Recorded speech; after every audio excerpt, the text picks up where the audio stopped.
ഭീകരാക്രമണത്തിൽ പങ്കെടുത്ത 3 പേരുടെ രേഖാചിത്രം ഇതിനകം പുറത്തുവിട്ട് കഴിഞ്ഞു. അത് അന്വേഷണത്തിൽ നിർണായകമാകും. പ്രാദേശിക ബന്ധമടക്കം അന്വേഷിക്കുന്നുണ്ട്. അയൽ രാജ്യത്ത് നിന്ന് കിട്ടിയ സഹായവുമായി ബന്ധപ്പെട്ട കൃത്യമായ തെളിവുകളും ലഭ്യമായിട്ടുണ്ട് എന്നാണ് മനസ്സിലാക്കുന്നത്. ഇപ്പോൾ ഒരു 4 പേരുടെ ചിത്രങ്ങൾ ഈ ഭീകരരാണ് എന്ന് മനസ്സിലാകുന്നു. 4 ഭീകരരുടെ ഫോട്ടോ നേരത്തെ രേഖാചിത്രമായിരുന്നുവെങ്കിൽ അവരുടെ ചിത്രം തന്നെ, ഫോട്ടോ തന്നെ ഇപ്പോൾ പുറത്തു വന്നിട്ടുണ്ട്.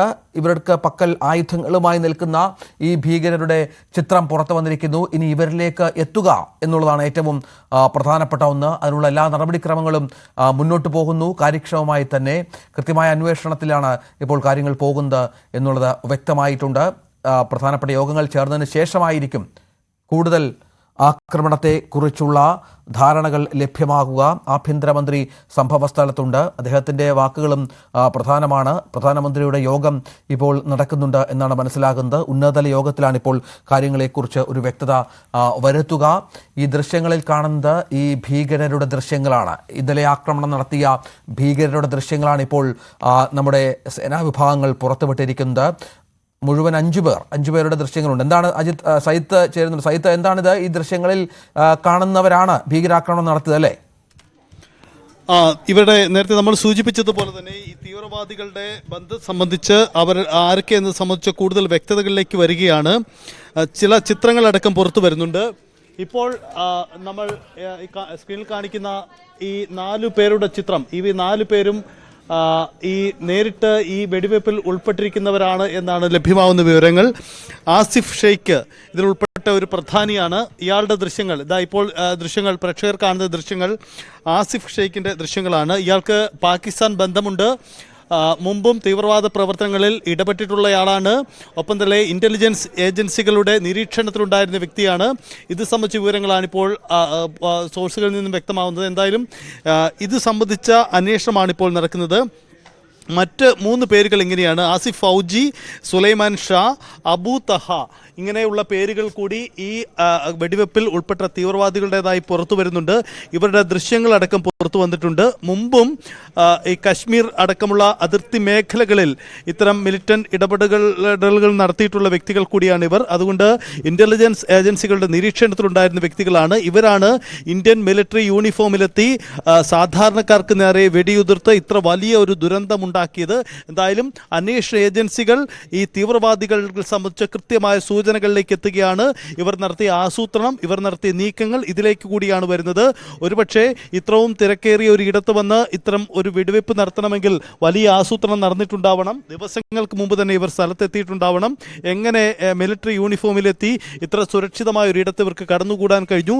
ഇന്റലിജൻസ് വീഴ്ച എങ്ങനെ ഇവിടെ സംഭവിച്ചു? തുടങ്ങിയ ഗൗരവമായ ചിന്തകളിലേക്ക് കൂടി അന്വേഷണം നടക്കേണ്ടതുണ്ട്. അതാണ് കൂടുതൽ അന്വേഷണത്തിലേക്ക് പോവുകയാണ്. ഭീകരരുടെ ദൃശ്യങ്ങൾ പുറത്തുവിടുന്നുണ്ട്. ഈ ഭീകരർ ഇവരാണ് ആക്രമണം നടത്തിയത് എന്ന് വളരെ പെട്ടെന്ന് തന്നെ തിരിച്ചറിഞ്ഞിരിക്കുന്നു എന്നുള്ളതാണ്. ഇനി ഇവരെക്കുറിച്ചുള്ള അന്വേഷണത്തിലാണ്. ഇവരേത് മേഖലയിലുണ്ട്? ഏതായാലും ഈ പ്രദേശം വിട്ടുപോകാനുള്ള സാഹചര്യം വിരളമാണ്. പ്രാദേശികമായ സഹായത്തോടെ എവിടെയെങ്കിലും അവർ ഒളിച്ചിരിക്കുന്നുണ്ടാവണം. അവരിലേക്ക് എത്തുക എന്നുള്ളതാണ് ഏറ്റവും പ്രധാനം. നമ്മുടെ സൈനിക സംവിധാനങ്ങൾ മുഴുവൻ അതിനുള്ള ശ്രമത്തിലാണ്. ഏറ്റവും അത്യന്താധുനിക സംവിധാനങ്ങൾ ഉപയോഗിച്ചുള്ള തെരച്ചിൽ അവിടെ പുരോഗമിക്കുന്നുണ്ട്. ചോപ്പറുകളുടെ സഹായമുണ്ട്. കുന്നിൻ നിരകളിലും മലനിരകളിലും മറ്റും ഇവർ ഒളിച്ചിരിക്കാനുള്ള സാഹചര്യമുണ്ട്. കൃഷിയിടങ്ങൾ നിരവധിയായി ഉണ്ട്. പ്രാദേശികമായി നിരവധി വീടുകളുള്ള ഒരു സ്ഥലമാണ്. അവിടെ എവിടെയെങ്കിലും അവർ ഒളിച്ചിരിക്കുന്നുണ്ടോ എന്ന കാര്യത്തിലും വ്യക്തത വരേണ്ടതുണ്ട്. ഏതായാലും വളരെ പ്രധാനപ്പെട്ട വിവരങ്ങളിലേക്ക് നമുക്ക് ഏതാനും മണിക്കൂറുകൾക്കകം എത്താം എന്നുള്ള വിശ്വാസത്തിലാണ്. സജിത്ത്, ഇവരുടെ പേരുവിവരങ്ങൾ സജിത്ത് പങ്കുവച്ചിരുന്നു. ഇവരുടെ ബന്ധങ്ങൾ സംബന്ധിച്ച് പ്രാദേശികമായി ആരെങ്കിലും ഈ കൂട്ടത്തിലുണ്ടോ എന്നത് സംബന്ധിച്ചൊക്കെയുള്ള വ്യക്തത വന്നിട്ടുണ്ടോ? രഞ്ജിത്ത്, ഈ കശ്മീരിലെ ഇപ്പോൾ നമ്മൾ ചർച്ച ചെയ്യപ്പെടുന്ന ഈ അക്രമ സംഭവം, ഈ അനിഷ്ട സംഭവവുമായി ബന്ധപ്പെട്ട് മറ്റൊരു പശ്ചാത്തലം കൂടി ഉണ്ടാകുന്നു എന്നതാണ് സാഹചര്യം. ഇവിടെയാണ് TRF എന്ന തീവ്രവാദി സംഘടനയുടെ പേര് കൂടി ഉയർന്നു വരുന്നത്. ഇവരെ തന്നെയാണ് ഉത്തരവാദിത്തം ഏറ്റെടുത്തിരിക്കുന്നത്. TRFിൻ്റെ രൂപീകരണം പോലും കശ്മീരിലെ സമീപകാല സാഹചര്യങ്ങളുമായി ബന്ധപ്പെട്ട് ഉണ്ടായതാണ്. അതായത് കാശ്മീരിലുണ്ടായിരുന്ന പ്രത്യേക അധികാരങ്ങൾ എടുത്തു കളഞ്ഞതിൻ്റെ പ്രതികാരമെന്നോണം രൂപീകരിക്കപ്പെട്ട ഏജൻസിയാണ്, ഒരു സംഘടനയാണിത്. അങ്ങനെയെങ്കിൽ ഈ സംഘടനയുടെ ആദ്യത്തെ ഒരു സമാനമായ ഒരു മിലിറ്ററി അറ്റാക്കായി തന്നെ ഇത് മാറിയിട്ടുണ്ടാവണം. യുവാക്കളടക്കം ഉൾപ്പെടുന്ന ഒരു ഗ്രൂപ്പാണ് ഈ തരത്തിൽ ചെയ്യപ്പെട്ടിരിക്കുന്നത്.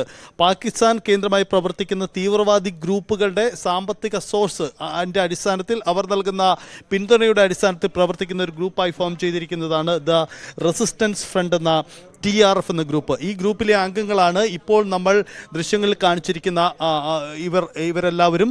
യുവാക്കളടക്കം കൂടുതലായതിൽ ഉൾപ്പെട്ടിരിക്കുന്നു. കാശ്മീരിന് കൂടുതൽ അധികാരങ്ങൾ നഷ്ടപ്പെട്ടപ്പോൾ രൂപപ്പെടുന്ന ഒരു സംഘടനയായി കൂടി ഇത് മാറുന്നു എന്ന പ്രത്യേകതയുമുണ്ട്. അങ്ങനെ 2023 കേന്ദ്ര ആഭ്യന്തര മന്ത്രാലയം ഈ TRFനെ നിരോധിച്ചതാണ്. അതിൻ്റെ നേതാവ് ഷെയ്ഖ് സജ്ജാദ് ഗുലിനെ ഭീകരനായി പ്രഖ്യാപിക്കുകയും ചെയ്തു. അങ്ങനെ വലിയ നീക്കങ്ങൾ നേരത്തെ തന്നെ നടന്നിരുന്നു. അപ്പോൾ ഈ കാശ്മീരിലെ ഇപ്പോഴത്തെ ഈ അക്രമ സംഭവങ്ങൾ അതിൻ്റെ തീവ്രവാദികളുടെ വിശദാംശങ്ങളിലേക്ക് എത്തുമ്പോൾ ഒരുപക്ഷെ രാജ്യം ഇനി കൂടുതൽ ജാഗ്രത പാലിക്കണം എന്ന ഓർമ്മപ്പെടുത്തൽ കൂടി ഇതുമായി ബന്ധപ്പെട്ടുണ്ടാവുന്നുണ്ട്. ഒരുപക്ഷെ അന്വേഷണ ഏജൻസികൾ ആ തെളിവ് ശേഖരണം അടക്കം നടത്തിക്കഴിഞ്ഞിട്ടുണ്ട് എന്ന് വേണം നമുക്ക് മനസ്സിലാക്കാൻ. അതിസുപ്രധാനമായ നീക്കത്തിലേക്ക് കൂടി ഇത് മാറുകയാണ്. അതായത് കശ്മീരിൻ്റെ പ്രത്യേക അധികാരം എടുത്തു കളഞ്ഞതിന് ശേഷം അവിടെ ഗവർണർ ഭരണമായിരുന്നു, കേന്ദ്ര സർക്കാരിന് നേരിട്ടുള്ള ഭരണമായിരുന്നു. അതിനുശേഷം അവിടെ പൂർണ്ണ അധികാരമില്ലെങ്കിൽ കൂടിയും തെരഞ്ഞെടുപ്പിലൂടെ ഒരു സർക്കാർ അധികാരത്തിൽ വന്ന് പ്രവർത്തനങ്ങൾ മുന്നോട്ട് പോകുകയാണ്. ഇതിനിടയിലാണ് ഈ സംഭവം ഉണ്ടായിരിക്കുന്നു എന്ന സാഹചര്യമുണ്ടായി. അങ്ങനെയെങ്കിൽ വീണ്ടും ആർട്ടിക്കിൾ 370യുമായി ബന്ധപ്പെട്ട് രാജ്യത്ത് ചർച്ച ചെയ്യപ്പെട്ട പ്രധാനപ്പെട്ട കാര്യങ്ങൾ ഒരിക്കൽ കൂടി ചർച്ചയിൽ ഉയർന്നു വരാൻ ഈ സംഭവങ്ങളൊക്കെ ഇടവച്ചേക്കാം എന്ന സൂചനകൾ കൂടിയുണ്ട്. എന്തായാലും ഈ തീവ്രവാദി ഗ്രൂപ്പുകൾ സംബന്ധിച്ചും തീവ്രവാദികൾ സംബന്ധിച്ചുമുള്ള കൃത്യമായ സൂചനകളിലേക്കാണ് അന്വേഷണ ഏജൻസികൾ എത്തിച്ചേർന്നിരിക്കുന്നത്. അതാണ് സാഹചര്യം. 4 പേരുടെ ചിത്രങ്ങൾ, നേരത്തെ 3 പേരുടെ രേഖാചിത്രം പുറത്തുവിട്ടിരുന്നു. ഇപ്പോൾ 4 പേരുടെ ചിത്രങ്ങൾ കൂടി പുറത്തേക്ക് വന്നിരിക്കുന്നു. ഇവരെ കേന്ദ്രീകരിച്ചുള്ള അന്വേഷണമാകും ഇനി ഉണ്ടാവുക. 5 പേരുടെ ചിത്രങ്ങൾ പുറത്തുവിട്ടിരിക്കുന്നു. ഇവരെ കേന്ദ്രീകരിച്ചുള്ള അന്വേഷണമാകും ഇനി ഉണ്ടാവുക എന്ന കാര്യത്തിൽ വ്യക്തത വന്നിരിക്കുന്നു. ഈ ഭീകരരെ ഇനിയും സേനയുടെ പിടിയിലാവുക അല്ലെങ്കിൽ വെടിവെച്ച് കൊല്ലുക എന്നുള്ള പ്രധാനപ്പെട്ട ദൗത്യം ഉടൻ തന്നെ ആരംഭിക്കും എന്നും മനസ്സിലാകുന്നുണ്ട്. ഇത് ഏതാണ്ട് ഇവരെക്കുറിച്ചൊക്കെയുള്ള വളരെ കൃത്യമായ ധാരണ ഒരുപക്ഷെ സൈന്യത്തിന് ഇതിനകം ലഭ്യമായിട്ടുണ്ട് എന്നുള്ളതാണ് ഏറ്റവും പ്രധാനപ്പെട്ട കാര്യമായി ഈ ഘട്ടത്തിൽ നൽകാനുള്ളത്. നമ്മൾ ദൃശ്യങ്ങളിൽ കാണുന്നത് ഈ ആക്രമണത്തിൽ നേരിട്ട് പങ്കെടുത്ത 4 ഭീകരരുടെ ദൃശ്യങ്ങൾ. അത് സൈന്യം പുറത്തുവിട്ടതാണ്. അത് വളരെ പ്രധാനപ്പെട്ട ഒന്നുമാണ്. അതിനനുസരിച്ചുള്ള അന്വേഷണം ഇപ്പോൾ പുരോഗമിക്കുന്നുണ്ട് എന്നാണ് മനസ്സിലാകുന്നത്. വളരെ പെട്ടെന്ന് പ്രധാനപ്പെട്ട വാർത്തകളുമായി തിരിച്ചെത്താം ഇടവേളയ്ക്ക് ശേഷം.